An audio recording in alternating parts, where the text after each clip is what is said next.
Hello, welcome back to another episode of the Self-Development with Tactics podcast. Today,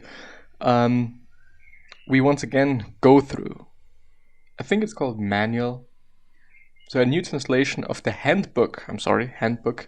I think, is it Enchiridion by Epictetus? I'm actually not quite sure, but I do have a feeling by Harold Cavely from the modernstoicism.com site. If you Google for it, you're probably going to find it. There's not going to be a link in the description or in the show notes. But it's going to take you a minute of fucking Googling. Yesterday we went through part 1 without the comment. Just a little tiny bit of the comment because it is highly... there are some explanations for certain translations, and this is not necessarily something... that I think is too important, so you can check that out yourself if you want to, and if you are not interested as well, you can skip it and listen to the podcast and or watch the YouTube video so that you have the text in front of you as well. Something that I've noticed, something that I've realized, I think it's been last week or something, was that my podcast, and especially the YouTube channel, it basically is a relatively big archive of book summaries and also other things that I went through throughout the years, because very often you cannot find them anymore on the web. So if you're searching for something, you can also pause the video and or pausing the podcast might not necessarily work, but pausing the video if you do not want to listen to me, and screenshot or download the video so that you can go through the summary yourself, basically. Back in the days, things been a bit longer, so there are not as many episodes, but one is still able to kind of find everything and put everything together. And I kind of realized that, which let me realize that there is indeed some value in what I'm doing, besides the value. If you know what I mean. I don't know. The second chapter. Remember that the promise of desire is that you will get what you desire, and that the promise of aversion is that you will not fall into that which you have aversion to. And the one who does not get what she desires is unfortunate, while the other one who gets what she has aversion towards is miserable. So if you only have aversion to the things that are contrary to nature, which depends on you, you will not fall into anything which you have aversion towards. But if you have aversion towards disease or death or poverty, you will be miserable. Remove therefore your aversion from all that does not depend on us, and move it to the things that depend on us and that are contrary to nature. Give up desires completely for the time being. If you desire something that does not depend on us, you will necessarily end up unfortunate, both with regards to that and also with regards to the things that do depend on us, which it would be good to desire, but the things that are good to desire are not in any way available to you. Make only use of your impulses and repulsion, but do so slightly and with reserve and ease. That once again is an explanation of the translation. The third. Which of the things that leads us astray or is useful or which we care for, remember to say yourself what kind of thing it is and begin with the smallest things. If you love a jar, say to yourself, I love a jar.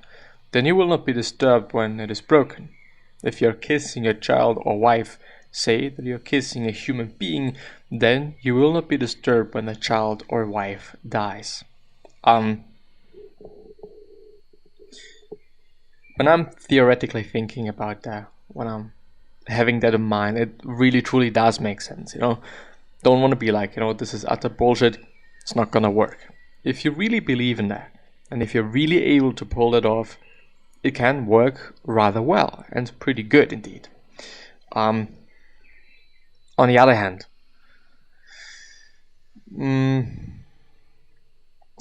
when it comes to people that you love, seeing them merely as a human being is definitely not going to be easy, and it might actually put you into a very certain space, into the certain space of maybe not caring too much about the person, because you're so in the mindset of, okay, it is just a human being.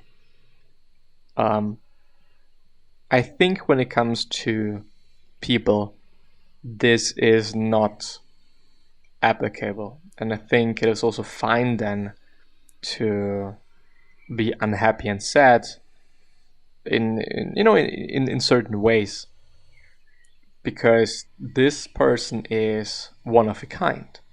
Well, of course, there is the chance of somebody being exactly kind of the same, but in terms of looks, I would say this is kind of the thing, not necessarily in like the way they behave, speak, I guess. I'm not quite sure. Also the language. I mean, there might be somebody that looks like your wife, but is speaking a different language and is from a completely different country. So it is not very applicable. Or is it applicable? Applicable? Well, I don't know. When it comes to things, to material goods, it is totally fine, and it is totally good to think in that way, because, well, how should I say? When it is a jar, of course, there might be some feelings towards that jar in terms of the memories that you've made with this object, or the memories that this object reminds you of. But in the end, it is what we did. We gave meaning to a certain object, and certain objects have value to us because we gave them this meaning. So I guess theoretically you could say, okay, I can give meaning to everything, and everything can remind me of something. And throughout the years I've noticed, and I think most people notice throughout the years, that material goods are not as important as they once were. And it's just a car, it's just a jar, it's just a computer, the data. It's not about the data, it's about the thing, When I have all my data, I can use whatever fucking computer I'd like to. The only valuable thing about it is the data on it.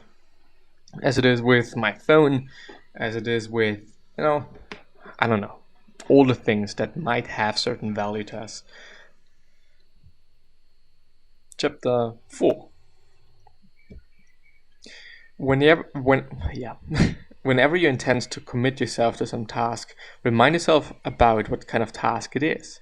If you're going for a bath, then think about all the things that happen in a bath.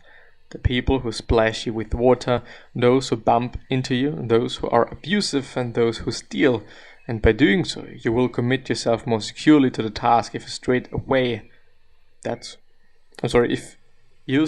say that, I want to take a bath, but also to preserve my will in accordance with nature. Do the same for each task. If something hinders you from taking a bath, you will be ready to say, I do not just want to take a bath, but also to keep my will in accordance with nature. If I do not preserve it, then I'll be bothered by the events. I guess that there is something called negative visualization, which means visualizing the negative things that can happen to you. Period. So you are visualizing them to prepare yourself for this event coming. So you are preparing yourself for somebody stealing something from you. Well, at least, in this example that we're having because of the text, or with the text, and many other things, I'd say. There's many things that you could be prepared for, that you can prepare yourself for. Period. So keep that in mind, because of course, it's also like, when I'm doing something, there's always going to be consequences, and there's always going to be certain things that come with whatever I'm doing that I might like, I might not really like, and so on and so forth. But when I want to do this certain thing, it is inevitable. Those things that are coming with it, that are, let's say, attached to it, they are inevitably going to be there.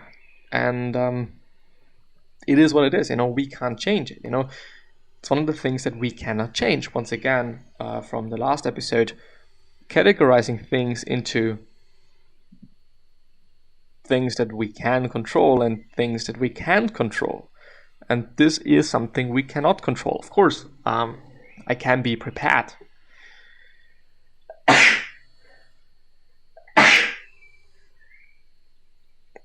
I'm sorry. I can be prepared for those events happening. And this is the basic thing why I'm doing negative visualization, because I cannot change it. It is going to happen when it happens, but I can prepare myself for it. So I might have a backpack that is just always on my body, that is fucking waterproof and whatnot, so that nobody can steal anything from me.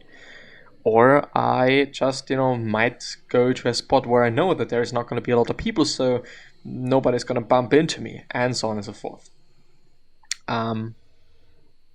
But yeah, keep that in mind, think about that, and I'm going to see you the next time. So, bye-bye.